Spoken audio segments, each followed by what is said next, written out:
Bismillahirrahmanirrahim. Alhamdulillah rabbil alamin wa bihi nasta'inu ala umurid dunya waddin. Wassallallahu ala sayyidina Muhammadin wa ala alihi wa sahbihi ajma'in. Assalamualaikum warahmatullahi taala wabarakatuh. Kepada para penonton yang dirahmati Allah Subhanahu wa taala, apa khabar? Baik, kita kembali semula pada Tazkirah Zuhur Masjid Mujahidin, masih dalam tajuk tarbiyah jangan dibiar si cilik yang dipetik dalam kitab Tarbiyatul Aulad fil Islam. Dan pada hari ini saya berkongsi iaitu bab 4 sifat yang banyak tersebar dalam kalangan anak dan faktor-faktor keruntuhan akhlak anak. Baik, sebelum itu saya ingin mengajak para penonton untuk sama-sama memperhatikan dalam surah At-Tahrim ayat 6 di mana Allah berfirman, "A'udzubillahi minasyaitonirrajim. Bismillahirrahmanirrahim. يا أيها الذين آمنوا قوا أنفسكم وأهليكم نارا وقودها الناس والحجارة." Yang artinya, wahai orang-orang beriman, peliharalah dirimu dan keluargamu dari api neraka yang bahan bakarnya adalah manusia dan batu.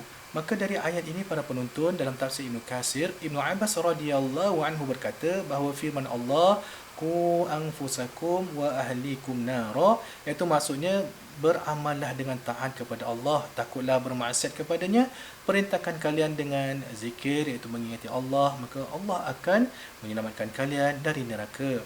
Manakala Qatadah berkata pula, maksudnya kamu merintahkan keluargamu agar taat kepada Allah, kamu larang mereka dari bermaksiat kepadanya, kamu menguruskan mereka dengan perintah Allah dan membantu mereka menjalankan perintah Allah. Jika kamu melihat pada diri mereka ada sikap maksiat kepada Allah, maka hendaklah kamu larang mereka. Baik, kita balik kepada kitab Tarbiyatul Aulad fil Islam yang mengenai bab 4 sifat yang banyak tersebar dalam kalangan anak, iaitu yang pertama adalah berbohong, yang kedua iaitu mencuri, ketiga memakai hamun, dan keempat iaitu hedonisme, iaitu dalam bahasa Yunani kesenangan atau bersenang-senang, kebebasan meniru orang yang rusak akhlaknya, ya. Dalam kitab ini mengatakan pendidikan menurut kaca Islam berkait rapat dengan kekuatan pemerhatian dan pengawasan. Oleh itu, ibu bapa, guru dan sesiapa saja yang menggalas tanggungjawab mendidik perlu memerhati anak-anak supaya mereka tidak terpengaruh dengan 4 sifat buruk tadi.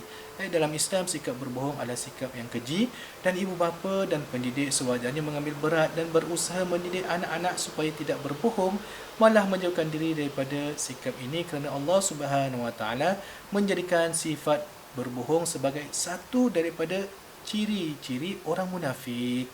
Dalam sebuah hadis, Imam Al-Bukhari dan yang lain meriwayatkan daripada Abdullah bin Amr bin Al-As radhiyallahu anhu, Rasulullah sallallahu alaihi wasallam menyatakan, sekiranya seorang itu memiliki 4 sifat ini, dia adalah munafik sebenar. Sesiapa mempunyai satu sifat daripada 4 sifat itu, dia mempunyai satu ciri munafik sehinggalah dia meninggalkan sifat itu. Sifat-sifat munafik itu adalah: pertama, khianat apabila diberi amanah. Kedua, berbohong apabila bercakap. Ketiga, tidak menepati janji apabila berjanji. Dan keempat, mencaci apabila berselisih pendapat. Betapa beratnya dosa berbohong apabila Allah Subhanahu Wa Taala menjelaskan orang yang selalu berbohong berada dalam kemurkaan Allah Subhanahu Wa Taala. Jadi dalam hadis riwayat Imam Muslim dan yang lain meriwayatkan daripada Abu Hurairah radhiyallahu anhu, Rasulullah SAW menjelaskan, Allah tidak bercakap pada hari kiamat, tidak menyucikan dosa mereka, tidak melihat kepada mereka dan mengazab dengan azab yang pedih kepada 3 golongan itu. Pertama, lelaki tua yang berzina. Kedua, raja yang berdusta. Dan ketiga, orang yang tidak memiliki tetapi sombong. Baik, saya ingin bawa pada sebuah kisah bahawa orang yang berdusta ataupun cakap bohong, ya. Ada sebuah kisah seorang pengembala yang menjaga kambing majikannya, dan majikannya beritahu jika ada serigala bertiak minta tolonglah, dan orang kampung akan membantu. Okey, pada satu hari penggembala tersebut cuba hendak bergurau-gurau dengan menipu orang kampung dengan meminta tolong ada serigala. Dan bila orang kampung datang dan dengar ketika dia berteriak tu, minta tolong, orang kampung semua pergilah. Dan bila sampai tempat yang penggembala tu ketahukan, dia tak nampak pun satu ekor serigala pun tak ada. Dan tak ada apa benda yang berlaku. Penggembala itu ketahukan orang kampung dan sebagai satu penipuan saja. Dan kemudian penggembala itu buat kali kedua pula. Orang kampung ni biasalah, bila dengar je minta tolong, dia akan cepat-cepat pergilah. Orang kampung dengar penggembala itu minta tolong sekali lagi, dan orang kampung bergegas untuk membantu. Dan apabila sampai ke tempat beliau, sekali lagi ditipu dan dipermainkan orang kampung. Dan bila ketahuan, mereka pun pulanglah dengan marah lah orang kampung kalau asyik ditipu dah 2 kali ni, bila dia ketahukan orang-orang kampung ni. Kemudian pada satu hari, orang kampung mendengar penggembala itu berteriak minta tolong. Dan orang kampung pun kata, ini hanya tipu daya lah, dia penggembala tadi lah, ni nak main-main atau gurau-gurau lah, ni satu tak benar lah. Dan mereka biarkan. Padahal hari itu betul-betul ada serigala datang dan hendak makan kambing-kambing penggembala tersebut.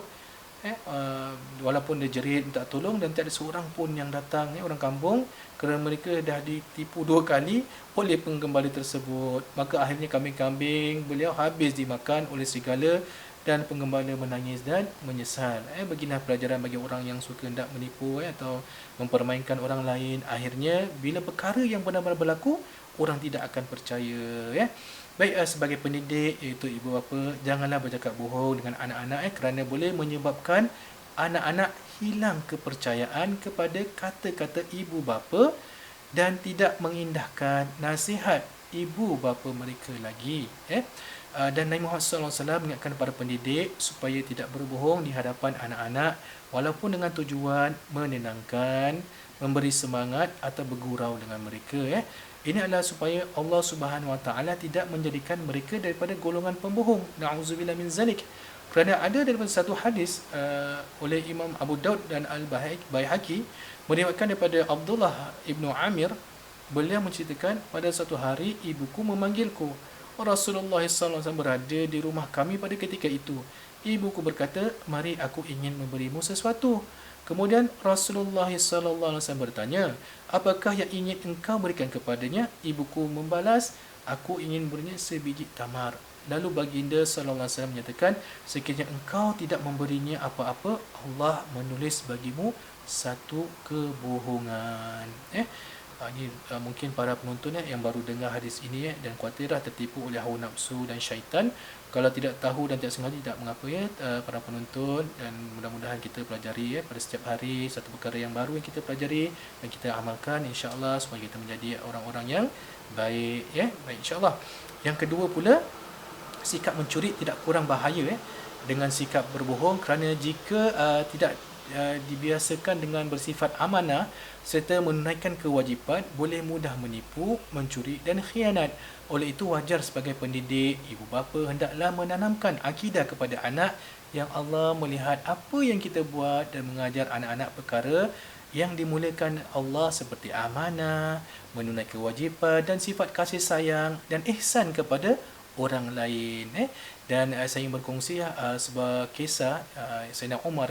Saya rasa ini pun kisahnya pun masyhur. Ketika itu beliau mengeluarkan undang-undang melarang perbuatan menipu, mencampurkan susu dengan air. Kisah ini masyhur antara ibu dan anak perempuan. Seorang ibu hendak mencampurkan susu dengan air kerana tamak dan untuk keuntungan lebih. Anak perempuannya menegur, mengingatkan ibunya larangan yang dikeluarkan oleh Amirul Mukminin. Kemudian ibunya bertanya, di mana Amirul Mukminin sekarang? Dia tidak nampak apa yang kita lakukan. Anak itu memberi jawapan, sekiranya Amirul Mukminin tidak melihat kita, Tuhan Amirul Mukminin melihat kita. Masya Allah para penonton, bagaimana kita bila keimanan anak tersebut dan menasihatkan ibunya juga, jangan mencuri dari menipu dengan menambah air ke dalam susu tersebut.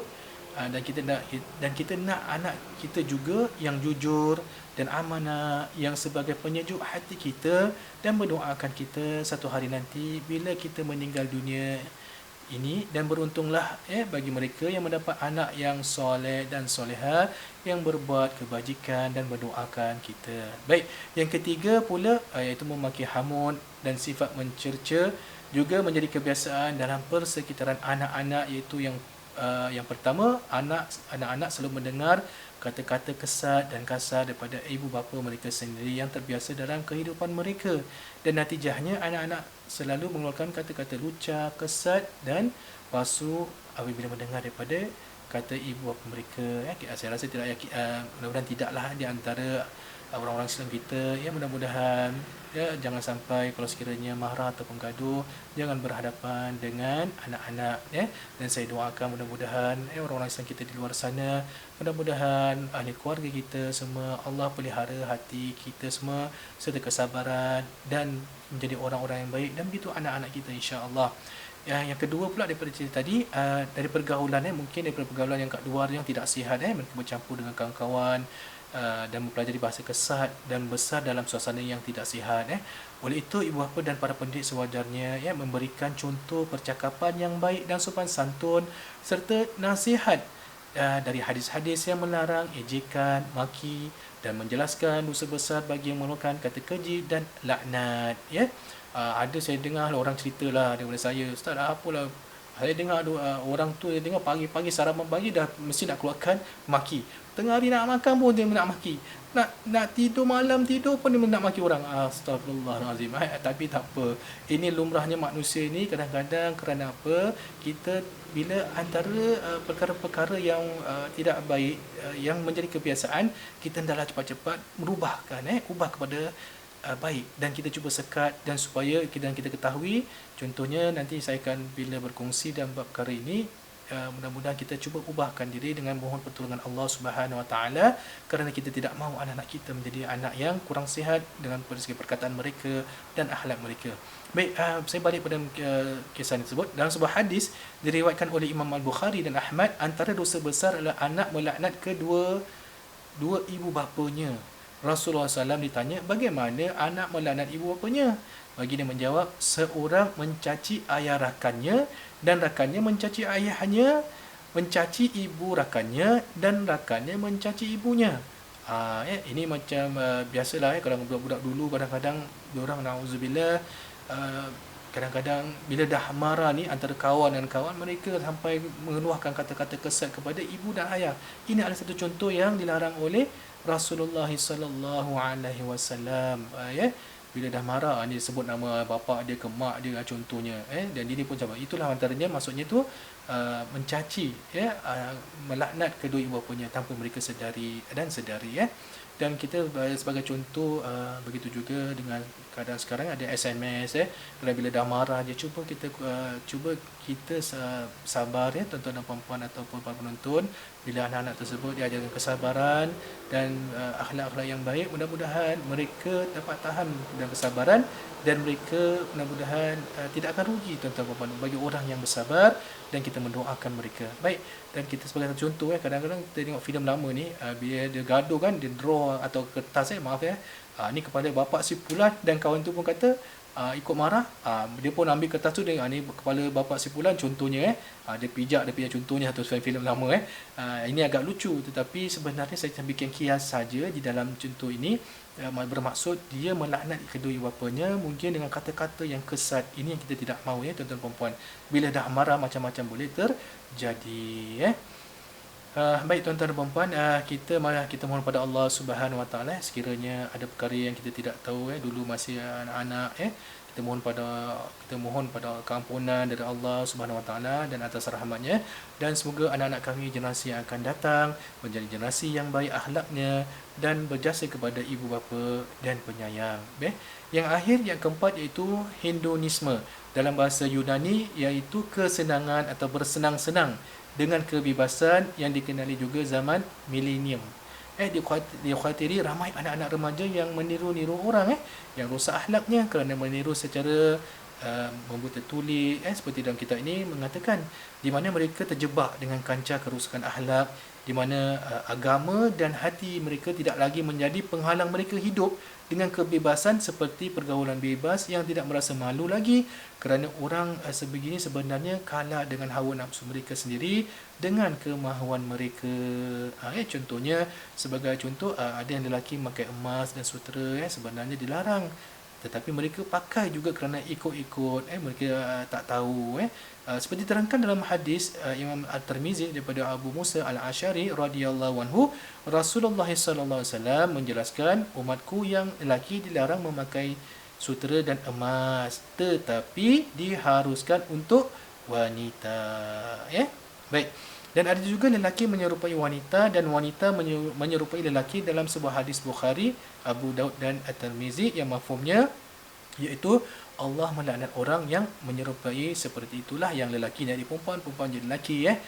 Ini na'udzubillah min zalik. Ya Allah, kita mohon pada Allah Subhanahu wa taala, mudah-mudahan orang-anak Islam kita Allah pelihara mereka, dan mudah-mudahan Allah kuatkan iman mereka, dan mudah-mudahan insya-Allah Allah berikan keinsafan dan pertolongan Allah Subhanahu wa taala kepada kita semua insya-Allah, dan pada generasi yang akan datang.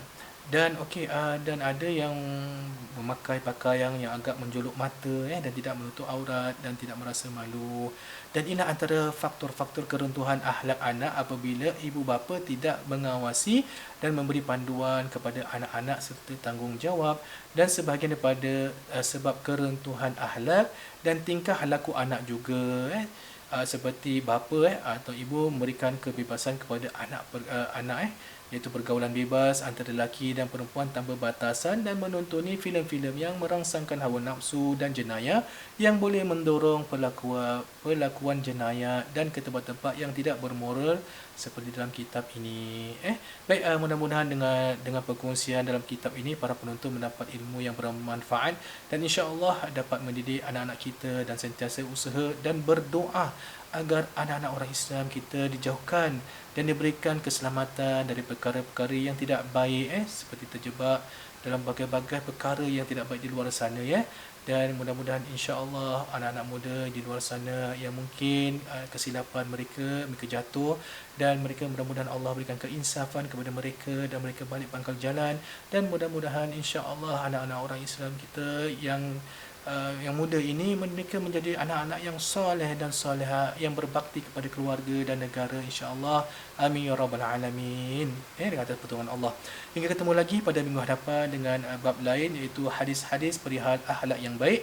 Dan baik, sampai di sini dahulu disudahi. Wassalamualaikum warahmatullahi taala wabarakatuh. Terima kasih.